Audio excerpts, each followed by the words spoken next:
Hello বন্ধুরা, welcome to my page. আজকে আমি আপনাদের নিয়ে চলেছি এক চমৎকার যাত্রায়। মাটির ছোঁয়ায় গড়া এক পুরনো ঐতিহ্যর ভিতর দিয়ে। হ্যাঁ, আমি কথা বলছি আপনাদের প্রিয় মৃৎশিল্পনীয়। প্রাচীন সভ্যতা থেকে আজকের আধুনিক শিল্প, মাটির এই শিল্পকর্ম কেবল জিনিসপত্র বানানোর গল্পই নয়, এটা আমাদের সংস্কৃতি, আমাদের মাটি আর মানুষের গল্পও। চলো আজ দেখে আসি মৃৎশিল্পের ইতিহাস, তার সৌন্দর্য আর সেই কারিগরদের যারা নিজেদের জীবন দিয়ে এই ঐতিহ্যকে বাঁচিয়ে রেখেছেন।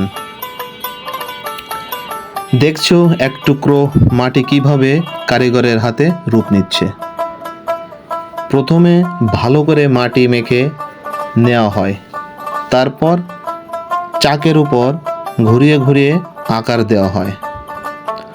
নরম হাতে স্পর্শ করে গড়ে তোলা হয় কলস, হাঁড়ি এবং সুন্দর মূর্তি।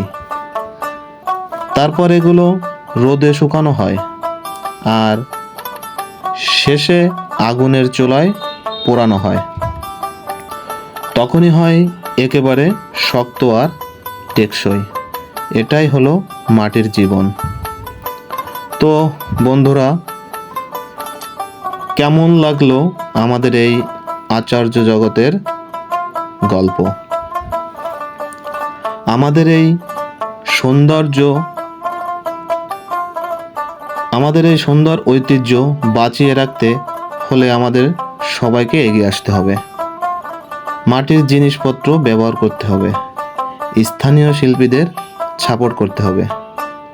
আর হ্যাঁ, যদি ভিডিও ভালো লেগে থাকে তাহলে অবশ্যই লাইক, শেয়ার এবং পেজটি ফলো দিতে ভুলবেন না।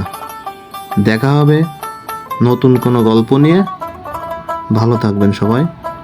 ধন্যবাদ।